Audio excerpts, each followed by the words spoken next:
मेरा नाम है समर चौहान। पेशे से मैं एक निजी जासूस हूं, या कहें अपराध की दुनिया का वह परछाई जिसे लोग तब याद करते हैं जब कानून के दरवाजे बंद हो जाते हैं। यह कहानी मेरी जिंदगी के सबसे पेचीदा केस की है। एक ऐसा मामला जिसने मेरी सोच, मेरी नींद और मेरे वजूद तक को झकझोर दिया। यह कोई सामान्य हत्या नहीं थी, न ही कोई सीधा साधा धोखा। ये एक ऐसा जाल था जिसमें हर कदम पर परतें खुलती गईं और हर परत के नीचे छिपे थे ऐसे सच जो इंसान के भरोसे को भी तोड़ दें। उस शाम शहर की फिजा कुछ अजीब थी, ना पूरी तरह सर्द, ना ही गर्म। आसमान पर बादल थे लेकिन बारिश नहीं हो रही थी। मेरे ऑफिस की पुरानी लकड़ी की खिड़कियों के बाहर हल्का कोहरा छाया था, जैसे धुंध भी किसी रहस्य को अपने भीतर समेटे बैठी हो। दीवार पर लगी घड़ी 7:45 का वक्त दिखा रही थी। मैं अपनी पुरानी डायरी में पिछले केस के नोट्स लिख रहा था, हर शब्द जैसे किसी अधूरी कहानी का सिरा हो जिसे अब भी किसी अंत की तलाश थी। तभी दरवाजे पर एक धीमी पर ठोस दस्तक हुई। मैंने दरवाजा खोला। सामने खड़ी थी एक औरत, करीब 30 से 32 साल की, सफेद सलवार कुर्ते में, चेहरा उतरा हुआ और आंखों में गहराई तक फैला डर। उसकी आवाज कांप रही थी, पर शब्द बेहद साफ थे। क्या आप समर चौहान हैं? मैंने सिर हिलाया। वह अंदर आई, बैठी और एक भारी सांस लेकर बोली, मेरा नाम आर्या वर्मा है। मुझे आपकी मदद चाहिए। आर्या का पति, रोहित वर्मा, एक मशहूर आर्ट डीलर थे, जिनकी लाश 3 दिन पहले उनके निजी स्टूडियो में मिली थी। पुलिस ने मामले को आत्महत्या करार दिया था, एक सीधा सा केस, शायद काम का दबाव या निजी तनाव। लेकिन आर्या को यकीन था कि उसके पति ने अपनी जान नहीं ली, बल्कि उसे मारा गया था।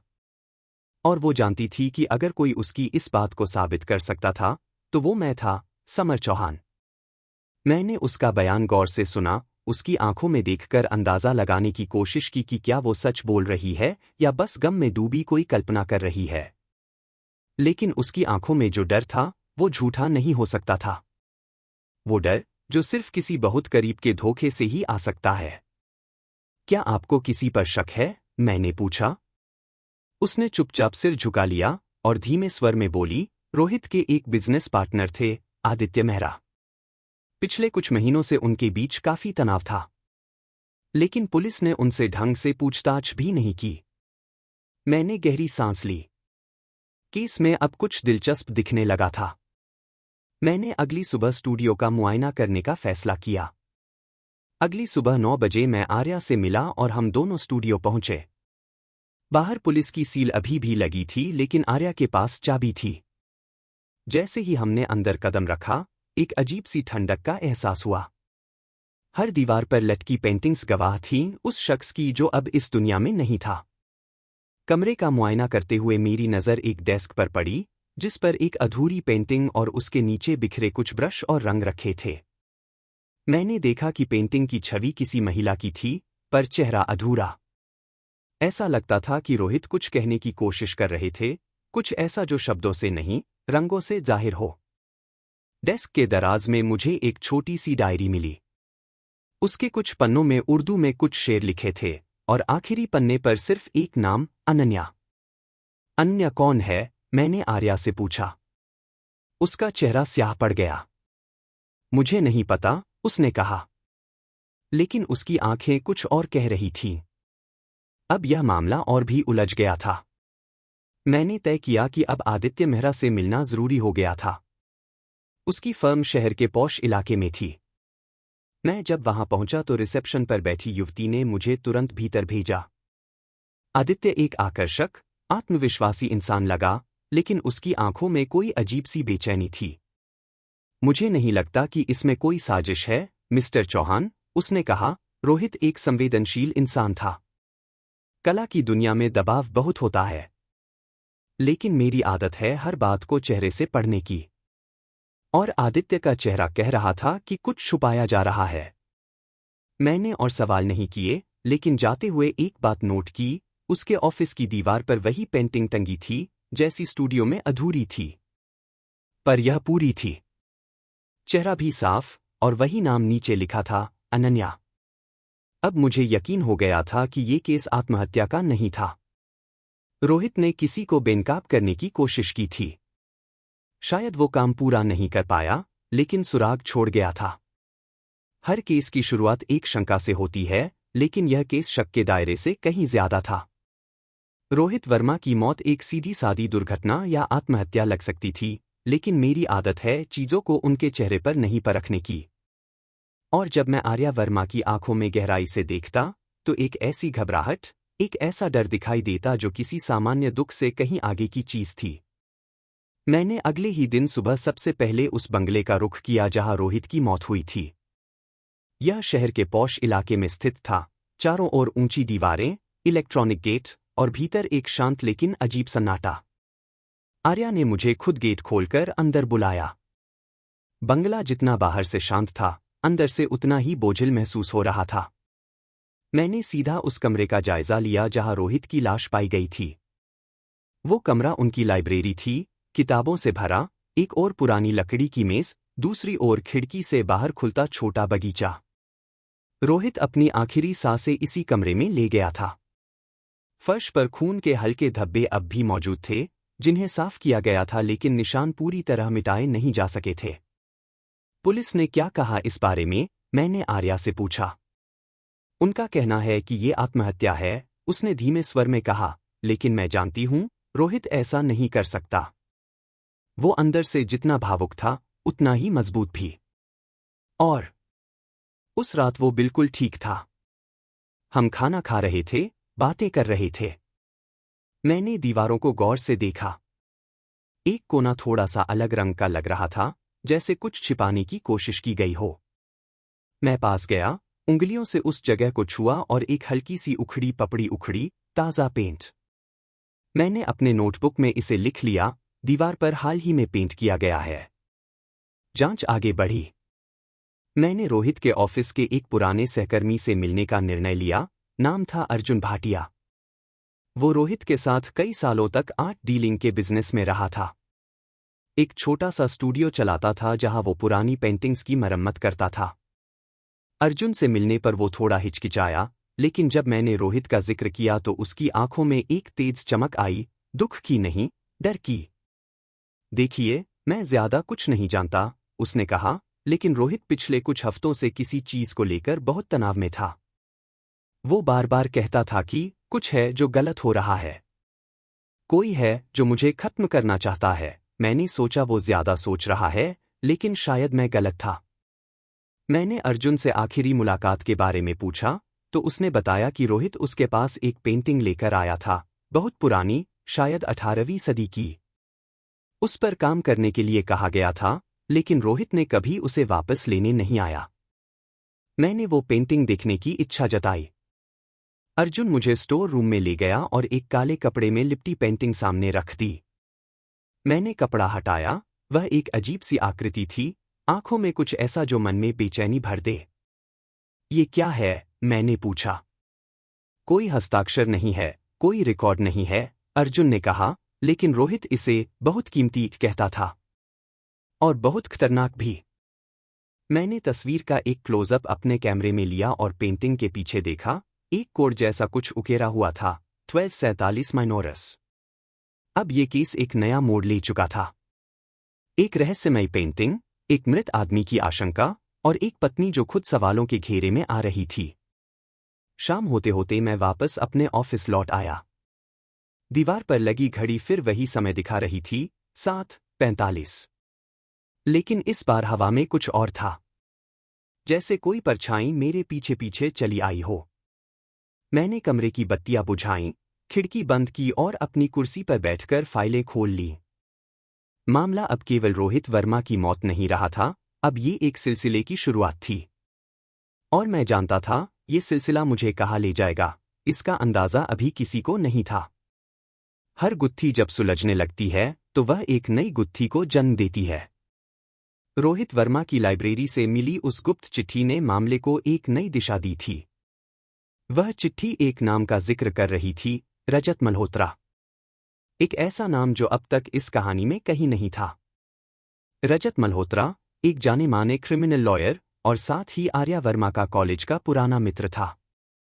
लेकिन जब मैंने रजत के बारे में और जानकारी प्राप्त की, तो पाया कि उसकी प्रोफाइल पर से हर संदेह का धुआं छा गया था। वह एक प्रतिष्ठित वकील था, लेकिन उसके और रोहित के बीच कोई सार्वजनिक या निजी कनेक्शन नहीं था। अब सवाल यह था कि क्या रजत वह छुपा हुआ चेहरा था जिसे हम ढूंढ रहे थे? रजत के बारे में जानकारी एकत्र करने के बाद मुझे पता चला कि वह अक्सर एक विशेष आर्ट गैलरी में जाता था, वही गैलरी जहां रोहित की पेंटिंग्स बिकती थीं। गैलरी का नाम आर्टिस्टिका था और शहर के एक शांत इलाके में स्थित थी। यह गैलरी बहुत ही चर्चित थी, लेकिन वहां आने वालों की सूची में कुछ खामियां थीं। और जैसा मैंने अंदाजा लगाया, रजत मल्होत्रा गैलरी के प्रमुख ग्राहकों में से एक था। मैंने उस गैलरी का रुख किया। जैसे ही मैं गैलरी में दाखिल हुआ, मुझे एक अजीब सा सन्नाटा महसूस हुआ। दीवारों पर लटकती हुई कलाकृतियां, हल्की रोशनी और संगीत की धीमी ध्वनियां, सब कुछ सामान्य लगता था। लेकिन मैं जानता था कि यहां कुछ तो अलग था। मेरी आंखें दीवारों पर जड़ी पेंटिंग्स के बीच रजत को ढूंढ रही थीं। कुछ देर बाद रजत एक महिला से मिला, जिनका नाम था ईशा मेहरा। वह एक आर्ट एक्सपर्ट और रोहित की पुरानी जान पहचान की दोस्त थी। रजत और ईशा की मुलाकात ने मेरी धारणा को और मजबूत किया कि यह मामला बहुत जटिल है। ईशा ने मुझे बताया कि रोहित और रजत के बीच एक गहरी दोस्ती थी, लेकिन हाल ही में उनकी दोस्ती में कुछ खटास आ गई थी। रोहित ने ईशा से कई बार कहा था कि वह किसी बड़ी परेशानी में है और अगर कुछ भी होता है तो उसे पहले रजत से सवाल करना चाहिए। यह वाक्य मेरे लिए एक और संकेत था कि मामला केवल पैसा और कला तक सीमित नहीं था। कुछ और था जो घातक हो सकता था। ईशा ने बताया कि रोहित ने उसे कुछ दिन पहले एक पुरानी पेंटिंग दिखाई थी, जिसे वह काफी गंभीरता से देख रहा था। वह पेंटिंग 18वीं सदी की थी और उसकी कीमत उस समय काफी अधिक हो गई थी। लेकिन रोहित ने अचानक वह पेंटिंग वापस लेने का फैसला किया और ईशा से उसे संभालने को कहा। यह संकेत था कि रोहित किसी कारण से अपने जीवन को खतरे में महसूस कर रहा था और वह कुछ ऐसा जानता था जो बाकी दुनिया से छुपा हुआ था। अब मैं आर्ट गैलरी से बाहर आया और सोचने लगा कि अगर रोहित और रजत के बीच इतनी गहरी दोस्ती थी तो उनका झगड़ा कैसे हुआ? और क्या यह झगड़ा रोहित की मौत से जुड़ा हुआ है? मैंने एक बार फिर से अपने सूत्रों को सक्रिय किया और रजत के पिछले कुछ महीनों की गतिविधियों के बारे में जानकारी जुटाई। रजत के बारे में कुछ और हैरान करने वाली बातें सामने आईं। वह न सिर्फ रोहित के साथ कई व्यापारिक डील्स कर रहा था, बल्कि रोहित के निवेश में भी शामिल था। एक ऐसी पेंटिंग जिसमें दोनों ने मिलकर निवेश किया था, वह अब 1 करोड़ रुपए से अधिक की कीमत में बिकने वाली थी। लेकिन क्या यह सारी घटना केवल पैसों के लिए थी? या फिर इसके पीछे कोई और बड़ा उद्देश्य था? मैंने अगली सुबह फिर से उस घर का रुख किया जहां रोहित की मौत हुई थी। इस बार मैं और अधिक चौकस था। हर कोने को खंगालने के बाद एक और चौंकाने वाली चीज सामने आई। लाइब्रेरी में एक छिपा हुआ ड्रॉअर था जो पहले नहीं खोला गया था। जब मैंने उसे खोला तो अंदर एक पेन ड्राइव मिली। यह वही ड्राइव थी जिसे रोहित ने किसी भी आपात स्थिति में पुलिस को देने के लिए छोड़ा था। मैंने वह ड्राइव अपने ऑफिस में आकर चलाई। उसमें एक वॉइस रिकॉर्डिंग थी, रोहित की आवाज में। अगर तुम यह सुन रहे हो तो इसका मतलब है मैं अब इस दुनिया में नहीं हूं। रजत पर भरोसा मत करना। और ईशा, वह भी अब वैसी नहीं रही जैसे पहले थी। मैंने सब कुछ रिकॉर्ड कर लिया है। अगर मेरी मौत संदिग्ध लगे तो इस ड्राइव को पुलिस को देना। यह वॉइस रिकॉर्डिंग अब सब कुछ बदल रही थी। यह सिर्फ एक साधारण हत्या का मामला नहीं था, बल्कि यह विश्वासघात, धोखाधड़ी और एक गहरी साजिश का हिस्सा था। अब मैं और मेरे सहयोगी साक्ष्यों को इकट्ठा कर रहे थे ताकि हम इस जाल को पूरी तरह से तोड़ सकें। यह साफ हो चुका था कि कोई बड़े खेल का हिस्सा था और मैं जानता था कि मेरे पास वक्त नहीं था। मुझे रजत और ईशा दोनों को धर दबोचने की योजना बनानी थी, क्योंकि यह कहानी अब सिर पर चढ़कर बोलने वाली थी। रात के अंधेरे में सच्चाई अक्सर उजाले से भी ज्यादा तेजी से सामने आती है, बस उसे देखने की हिम्मत चाहिए। और उस रात, जब मैं अपने ऑफिस में अकेला बैठा उस चिट्ठी की कॉपी को बार बार पढ़ रहा था, तब मुझे एक नाम और दिखा, बमुश्किल पढ़ा जा सकने वाला, लेकिन स्पष्ट, नीलांबरी। नीलांबरी, ये कोई जगह थी, इंसान, या फिर कोई कोड? मैं उलझ गया। लेकिन मेरी आदत है किसी शब्द को बिना छाने हुए छोड़ देना मेरी फितरत में नहीं। अगले ही दिन सुबह मैं सबसे पहले मेट्रो सिटी लाइब्रेरी पहुंचा, जहां मैंने पुराने प्रॉपर्टी रिकॉर्ड्स, आर्ट गैलरीज और निजी संग्रहालयों की फाइलें खंगालनी शुरू की। कुछ घंटों की खोजबीन के बाद मुझे वह मिला जिसे मैं ढूंढ रहा था। नीलांबरी एक पुराना फार्म हाउस था, जो शहर से लगभग 40 किलोमीटर दूर एक सुनसान पहाड़ी इलाके में स्थित था। ये फार्म हाउस कभी एक प्रसिद्ध आर्टिस्ट के नाम था, लेकिन अब वर्षों से बंद पड़ा था। पर जो बात सबसे चौंकाने वाली थी, वह ये थी कि रोहित वर्मा ने 2 साल पहले इस प्रॉपर्टी को गुप्त रूप से खरीद लिया था, किसी और के नाम पर।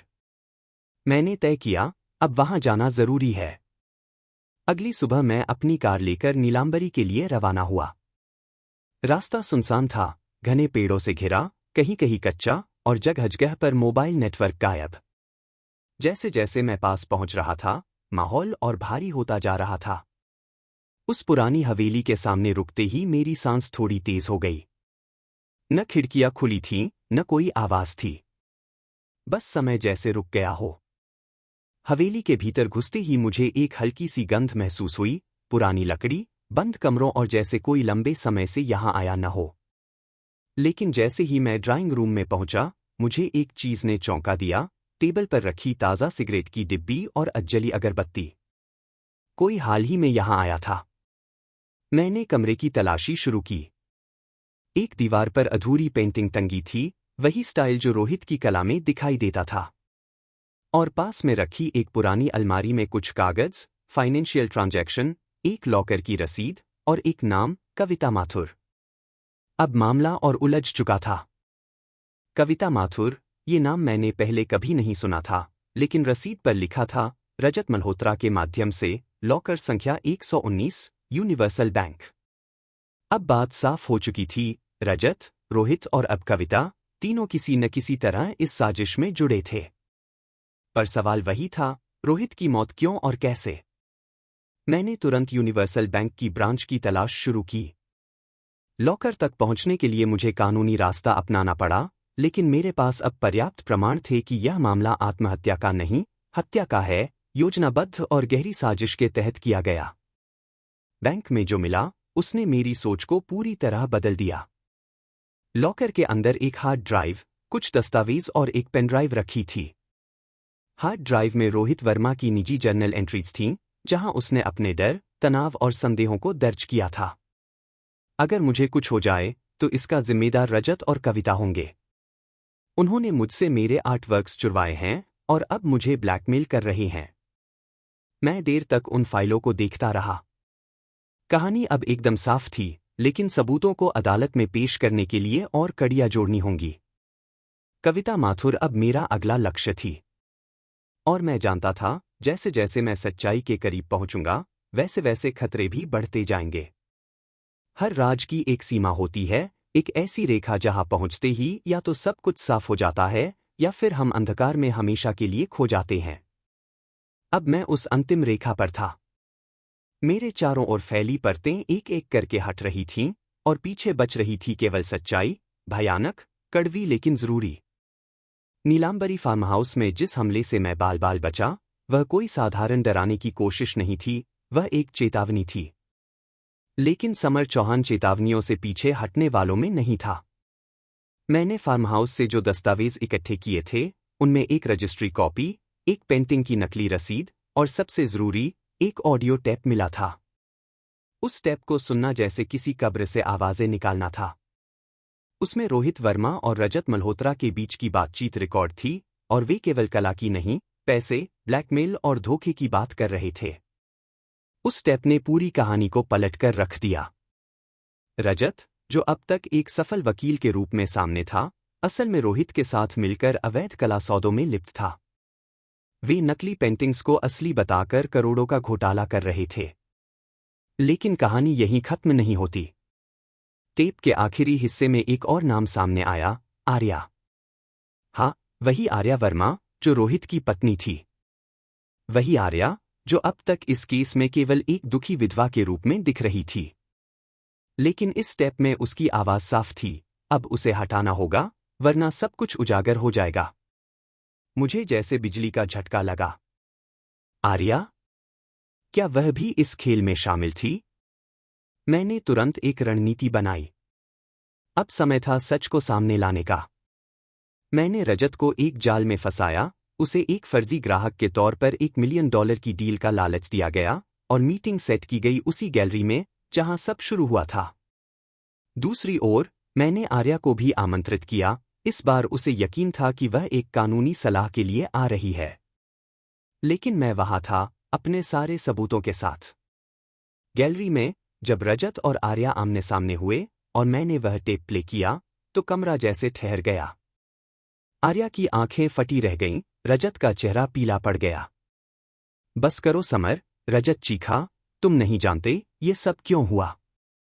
जानता हूं, रजत, मैंने ठंडी आवाज में कहा, लेकिन कानून को अब जानने की जरूरत है। दोनों को पुलिस के हवाले किया गया। केस कोर्ट में गया, मीडिया में भूचाल आया। रोहित वर्मा के कत्ल का रहस्य अब सबके सामने था, और उस साजिश के पीछे वे लोग थे जिन पर वह सबसे ज्यादा विश्वास करता था। मेरे लिए ये केस केवल एक और मिशन नहीं था, ये मेरे उस यकीन की जीत थी कि इंसान का सबसे बड़ा हथियार उसकी सच्चाई के लिए लड़ने की हिम्मत होता है। और मैं, समर चौहान, हर उस सच्चाई के पीछे खड़ा रहूंगा, चाहे अंधेरा कितना भी घना क्यों न हो। हर कहानी का एक अंत होता है, लेकिन कुछ कहानियां ऐसी होती हैं जो अपने अंत में भी एक नई शुरुआत छुपाकर रखती हैं। रोहित वर्मा की मौत, रजत मल्होत्रा की गिरफ्तारी और कला की दुनिया में फैले घोटालों की परतें अब लगभग उजागर हो चुकी थीं, लेकिन मुझे अब भी कुछ अधूरा लग रहा था। जिस दिन रजत को पुलिस ने गिरफ्तार किया, उस रात मेरे ऑफिस के दरवाजे पर एक चिट्ठी फिसलाकर डाली गई। बिना प्रेषक का नाम और सिर्फ 2 शब्दों की एक पंक्ति। तुमने सिर्फ आधी बाजी जीती है। मैं चौंक गया। अगर रजत असली खिलाड़ी नहीं था, तो फिर कौन था? या फिर कोई और परछाई पर्दे के पीछे से अब तक सब कुछ नियंत्रित कर रही थी? मैंने सारे सबूतों को दोबारा खंगालना शुरू किया। उसी दौरान एक बार फिर से नीलांबरी फार्म हाउस के दस्तावेजों में मैंने एक नाम देखा जो बार बार छिपाया गया था, विवेक देसाई। ये नाम अब तक कहीं सामने नहीं आया था। मैंने तुरंत अपनी टीम से उसकी पड़ताल शुरू करवाई।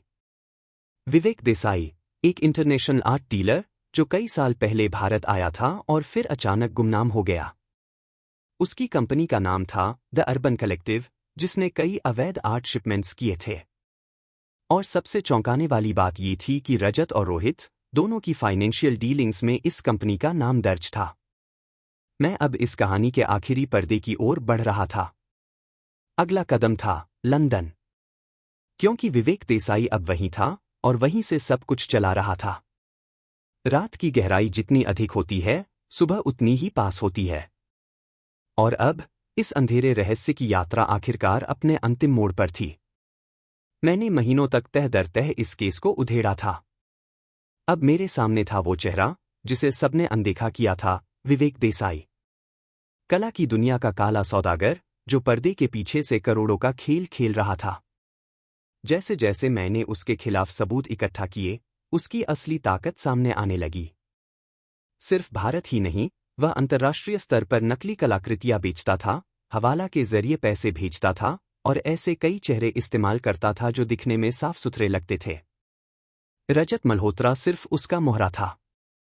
मेरे पास अब सबूत थे, बैंक ट्रांजैक्शन रिकॉर्ड्स, फर्जी आर्ट रजिस्ट्री, गवाहों के बयान, और एक पुराना ईमेल थ्रेड जो सीधे विवेक को इस पूरे कांड से जोड़ता था।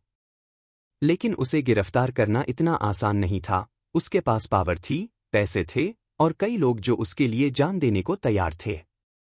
मैंने योजना बनाई। पुलिस, इंटरपोल और मेरी खुद की टीम, सबने मिलकर एक जाल बुना। हम जानते थे कि विवेक अगले हफ्ते दुबई से मुंबई आने वाला है, एक सीक्रेट आर्ट एग्जीबिशन के लिए। हम तैयार थे।